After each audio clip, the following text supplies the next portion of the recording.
पहाड़ों की रानी कहे जाने वाले शहर शिमला में अरुण नाम का एक आलसी कामचोर लड़का रहता था।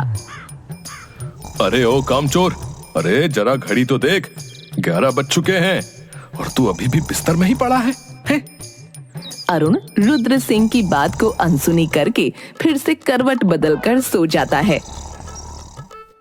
मैं तो तंग आ गया हूँ इस लड़के से, रोज रोज इसकी कामचोरी बढ़ती ही जा रही है। पानी की बाल्टी लेकर अरुण के ऊपर डालता है।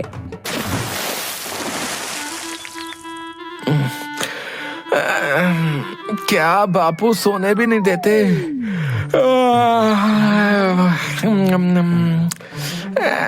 11 ही तो बजे हैं और वैसे भी मैं उठकर कौन सा तीर मार लूंगा। अरे इसीलिए तो उठा रहा हूँ कि आज तुझे भी मैं मेरे साथ काम पर ले जाकर ही रहूंगा।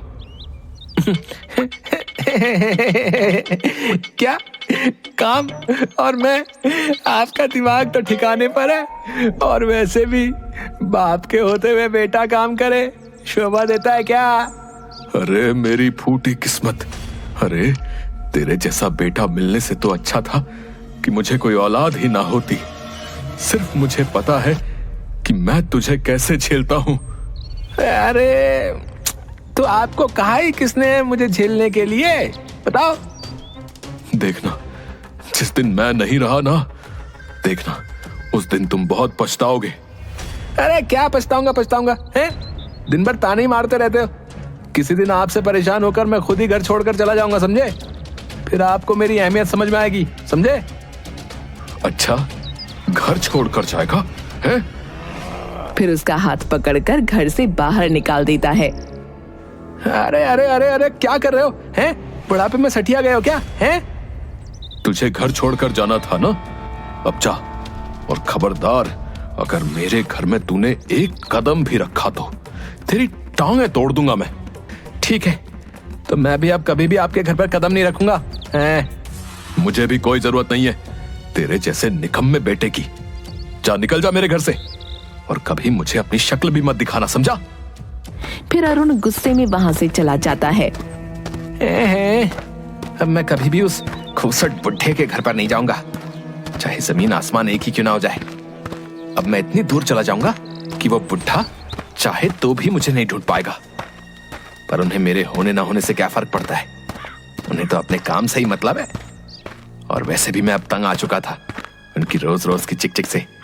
अच्छा ही हुआ उन्होंने मुझे घर से बाहर निकाल दिया, नहीं तो किसी दिन मैं ही भाग जाता। अरुण चलते चलते गांव से कुछ दूर जो पहाड़ी थी वहां पर पहुंच जाता है और एक पेड़ के नीचे जाकर बैठ जाता है। आहा, क्या नजारा है। अब मैं बस यहाँ आराम कर सकता हूँ और मुझे कोई भी परेशान नहीं कर सकता। फिर अरुण उस पेड़ के नीचे सो जाता है। थोड़ी देर सोने के बाद उसे भूख लगती है और तभी पहाड़ी पर उसे कुछ लोगों की आवाज सुनाई पड़ती है। ओ तेरी, ये लोग यहाँ मेरी नींद खराब करने क्यों आए हैं? और इतने सारे लोग। अरे भाई, अरे ओ भाई, तुम यहाँ क्या कर रहे हो? अरे भाई, मैंने इस जगह का बड़ा नाम सुन रखा था। यहाँ पर हर रोज बहुत से लोग आते हैं, तो मैंने सोचा कि क्यों ना आज हम भी घूमने चले। क्या यहाँ पर इतने सारे लोग हर रोज आते हैं और मुझे कानों कान खबर नहीं? खैर मुझे क्या, अभी तो मुझे बहुत तेज भूख लग रही है। फिर वो इधर उधर खाने की तलाश में जाता है। अरे भैया, एक गर्मा गर्म समोसा और आधा किलो जलेबी बांध दो। हाँ, ये लो भैया, आपके 100 रुपए हुए। अरे पर पैसे तो मेरे पास नहीं है। अच्छा, पैसा नहीं है, हैं? ये दुकान क्या तेरे अब्बा की है, हैं? जो तू मुफ्त में खाने आ गया बे? अरे भैया, मेरे तो अब्बा भी मुझे मुफ्त में खाना नहीं देते। अरुण वहां से चला जाता है और फिर थोड़ी दूर जाकर उसे एक घर दिखाई देता है।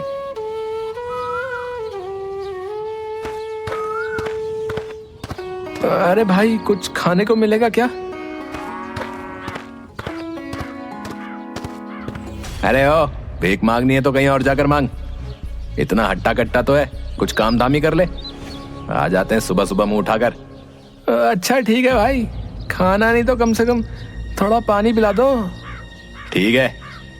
फिर वो आदमी अरुण के लिए पानी लेकर आता है। अरुण पानी पीकर फिर से उस पहाड़ पर चला जाता है। कितना भटका, पर कोई भी मदद करने के लिए तैयार नहीं है। बापू सच्ची कहते थे कि ये दुनिया ऐसी नहीं है जैसी हम सोचते हैं।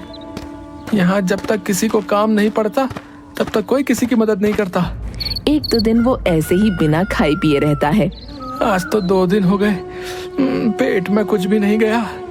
अगर आज और मैंने कुछ नहीं खाया तो मैं तो बिना मौत से ही मर जाऊंगा। एक काम करता हूँ, आज मैं किसी की थोड़ी बहुत मदद कर दूंगा तो वो कम से कम मुझे एक वक्त का खाना तो दे देगा। हाँ, यही सही है। फिर वो खाने की तलाश में फिर से पहाड़ी के नीचे गांव में जाता है। थोड़ी दूर चलकर अरुण को एक बूढ़ी औरत दिखाई देती है जो कि चलते चलते अचानक ही गिर पड़ी। अरे अम्मा, क्या हुआ?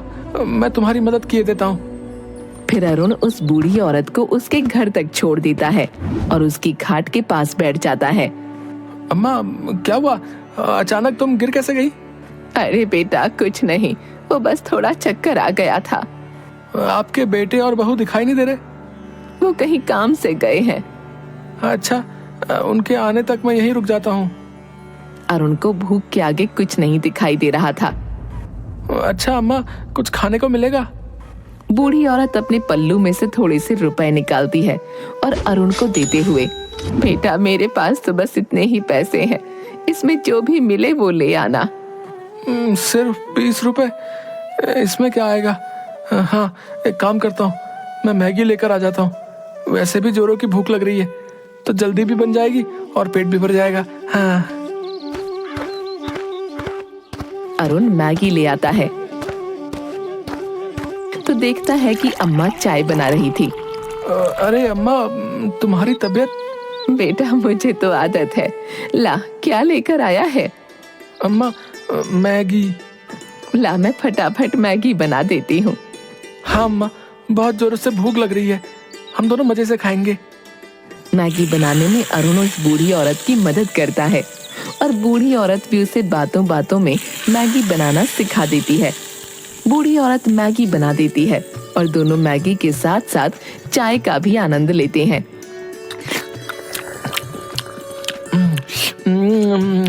अरे वाह अम्मा, क्या मैगी बनाई है।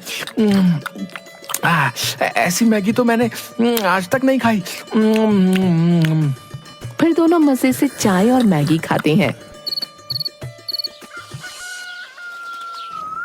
अरुण 1-2 दिन उस औरत के पास रहकर उसकी सेवा करता है। अगले दिन, अच्छा अम्मा, अब आप ठीक तो है ना? हाँ बेटा, अब मैं बिल्कुल ठीक हूँ। अच्छा तो अम्मा, अब मैं चलता हूँ। रुक जा बेटा, जाने से पहले मैं तुझे कुछ देना चाहती हूँ। क्या अम्मा? औरत उसके संदूक में से एक डिब्बा निकालती है। ये ले बेटा, इसमें एक खास तरह का जादू मसाला है। इसे बस चुटकी भर किसी भी व्यंजन में डालेंगे तो उसका स्वाद 4 गुना बढ़ जाएगा। अच्छा ठीक है अम्मा, अपना ध्यान रखना, अब मैं चलता हूँ। अरुण फिर से उस पहाड़ी पर चला जाता है।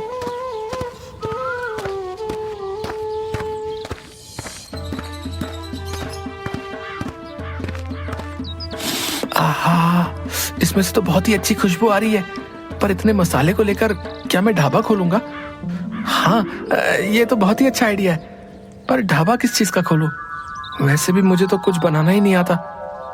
अरे हाँ, अम्मा ने मुझे मैगी बनानी सिखाई तो थी, और वैसे भी उसमें ज्यादा मेहनत भी नहीं होती, और यहाँ आसपास कोई मैगी की दुकान भी नहीं है। हाँ।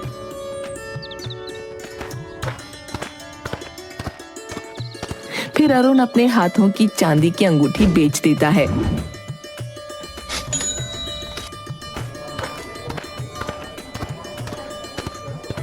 और आसपास से कुछ लकड़ियां और टेंट का जुगाड़ करके पहाड़ पर एक चाय और मैगी की दुकान खोल लेता है। अरुण की दुकान पर एक आदमी आता है। अरे भाई, एक प्लेट चाय मैगी लगा ना। अरे हाँ, अभी लगाता हूँ।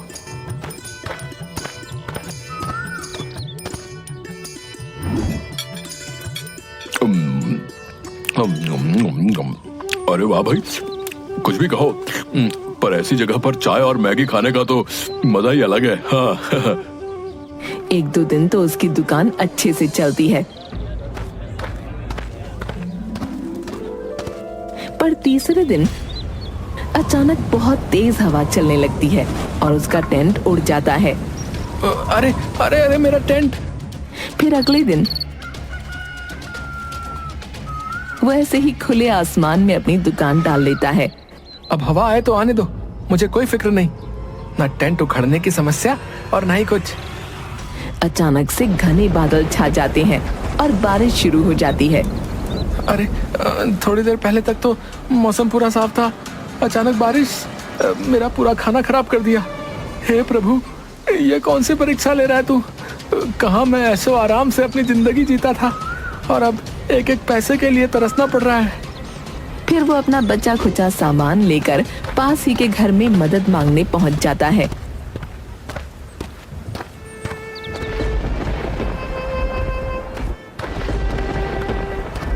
अरे भाई साहब, मुझे बारिश बंद होने तक क्या आप अपने घर में जगह दे सकते हैं? अरे हाँ भाई, क्यों नहीं। अरुण उस आदमी के घर में आ जाता है। अरे भाई, यहाँ एक अम्मा रहती थी, नजर नहीं आ रही, तुम उनके बेटे हो ना? हाँ हाँ भाई, पर तुम उन्हें कैसे पहचानते हो? कुछ दिन पहले उनकी तबीयत खराब हो गई थी, तो मैं एक दो दिन उन्हीं के पास रहा था। अच्छा, तो वो तुम ही थे जिसने मेरी माँ का इतना ध्यान रखा था। गांव वालों ने मुझे बताया तो था। हाँ, कहाँ है अम्मा? मुझे उन्हें कुछ बताना है, और उनकी तबीयत तो ठीक है ना? अम्मा, ओ अम्मा। अब तुम चाहकर भी उन्हें कुछ नहीं बता सकते। कुछ दिन पहले ही उनका देहांत हो गया। क्या देहांत हो गया? मैं किसी काम से बाहर गया था और जब वापस आया तो अगले दिन ही अम्मा की तबीयत बहुत ज्यादा खराब हो गई और आसपास के लोगों ने मुझे तुम्हारे बारे में बताया था। मैंने तो सोचा ही नहीं था कि मैं तुमसे मिल भी पाऊंगा या नहीं। पर तुम यहाँ पहाड़ी पर क्यों रहते हो और कहां से आए हो? अरे वाह, आइडिया तो तुम्हारा बहुत अच्छा है। वैसे भी यहाँ पर बहुत से लोग आते जाते रहते हैं और आसपास कोई मैगी की दुकान भी नहीं है, तो दुकान तो तुम्हारी बढ़िया चलेगी। तभी उस आदमी की छोटी सी बेटी वहाँ आ जाती है। पापा पापा, मुझे भी मैगी खानी है। अरे बेटा, अब इतनी बारिश में मैं तुम्हारे लिए मैगी कहाँ से लेकर आऊं?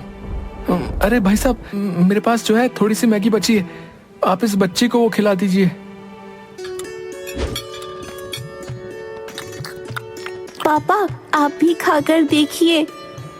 फिर वो लड़की अपने पापा को भी मैगी खिलाती है। अरे वाह, ऐसी मैगी तो मैंने आज तक कभी नहीं खाई। अरे भाई, अब तो तुम्हारे यहाँ मेरे रोज ही आना जाना होगा। नहीं नहीं भाई, अब मैं कुछ नहीं करने वाला, बस बहुत हुआ। मैं कितनी भी कोशिश करता हूँ, पर इस पहाड़ पर दुकान टिकती ही नहीं। अरे नहीं भाई, मैं सच कहता हूँ, ऐसी मैगी तो पूरे शहर भर में नहीं मिलेगी। तुम कहो तो मैं तुम्हारी कुछ मदद कर देता हूँ। वैसे भी तुमने मेरी माँ की बहुत सेवा की थी। वैसे बात तो सही है, अगर मैं मैगी की दुकान नहीं खोलूंगा तब भी मुझे कोई ना कोई काम तो अपने लिए ढूंढना ही पड़ेगा, और इतनी ज्यादा मेहनत ना बाबा ना। एक काम करता हूँ, इसकी बात मानकर पैसे ले लेता हूँ और एक छोटी सी दुकान खोलकर अपना काम आगे बढ़ाता हूँ। ठीक है भाई, पर तुम्हें मेरी दुकान पर अपनी बेटी को लेकर हर रोज आना पड़ेगा। अरे नहीं भाई, अगर रोज रोज इसे लेकर आया तो इसकी आदत खराब हो जाएगी। और दोनों हंसने लगते हैं। फिर अरुण उसकी मदद ले लेता है और कुछ ही दिनों में एक छोटी सी दुकान तैयार कर लेता है। धीरे धीरे उसकी दुकान अच्छी खासी चलने लगती है। पहाड़ी पर आने वाले लोग उसके हाथों की चाय और मैगी खाए बिना नहीं जाते। एक दिन अरुण की दुकान पर कुछ आदमी आते हैं। अरे भाई, एक मैगी और चाय लगाना। मैं बहुत दूर से तुम्हारी दुकान की तारीफ सुनकर आया हूँ। अरुण बूढ़ी औरत के दिए हुए जादुई मसाले से मैगी बनाता है। अरे भाई, खुशबू इतनी अच्छी आ रही है तो सोचो कि मैगी कितनी अच्छी होगी, है? फिर अरुण सभी को मैगी देता है। अरे वाह भाई, जितना सुना था ये मैगी तो उससे भी ज्यादा स्वादिष्ट है भैया। अगले महीने मेरी बेटी का बर्थडे है, तो मैं उसके जन्मदिन पर भी तुम्हारे हाथ की मैगी का स्टॉल लगवाऊंगा। हाँ। अरुण खुश हो जाता है। कुछ दिनों बाद अम्मा का बेटा भी अरुण की दुकान पर आता है। अरुण उसे देखकर तुरंत पहचान जाता है। अरे भाई साहब, अपने हाथों की गर्मा गर्म एक प्लेट चाय मैगी लगाना। वो गुड़िया तो आज जिद पर ही अड़ गई थी कि उन अंकल के हाथों की मैगी ही खानी है, तो क्या था, फिर मैं ले आया उसे। अरे अच्छा किया भाई साहब, वैसे भी बहुत दिनों से मैं आपसे मिलने की सोच रहा था। अरुण उस आदमी को चाय और मैगी देता है। अरे अरुण भाई, ये तो और भी ज्यादा लाजवाब है। फिर अरुण उस आदमी को उसके पैसे लौटा देता है। ये लो भाई तुम्हारी अमानत, धन्यवाद। अगर उस दिन आप मेरी मदद नहीं करते तो मैं यहाँ तक नहीं पहुँच पाता। अरे भाई, इसमें धन्यवाद की क्या बात है?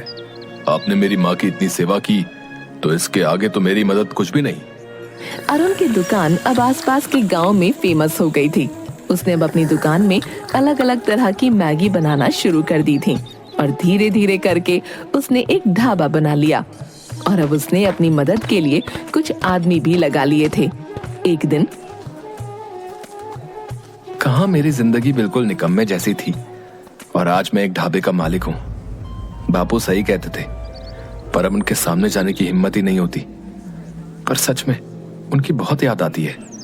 थोड़ी देर बाद जब वो ढाबे में कुछ लोगों को मैगी और चाय दे रहा था, तब वो कुछ लोगों की बातें सुनता है। अरे भाई, सुना तूने? पास के मंदिर में एक आदमी और औरत अपने बेटे को वापस पाने के लिए 4 दिनों से भूखे प्यासे ही पड़े हैं, बेचारे कहीं के। अरे भाई, काहे का बेचारा है? पहले तो उसने खुद ही अपने बेटे को घर से बाहर निकाल दिया और अब उसे ढूंढने के लिए मन्नत मांग रहा है। अरे भाई, पर सुना है कि वो लड़का कोई कामकाज नहीं करता था, हैं? इसीलिए गुस्से में आकर उसके बाप ने निकाला था। कहीं पिताजी तो। अरुण दौड़ता हुआ उस मंदिर में जाता है।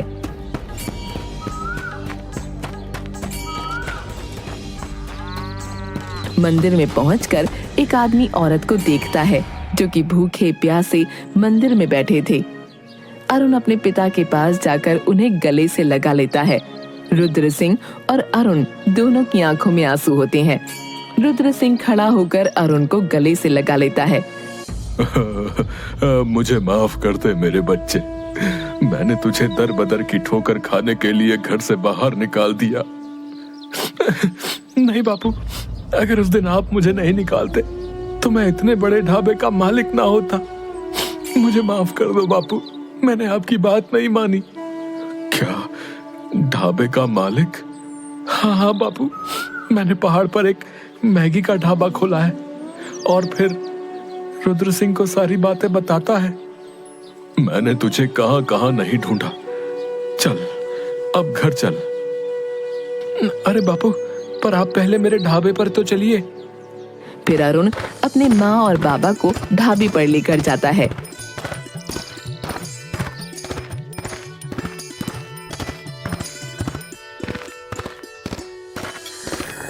अरे वाह बेटा, इतना बड़ा ढाबा, ये तेरा है क्या?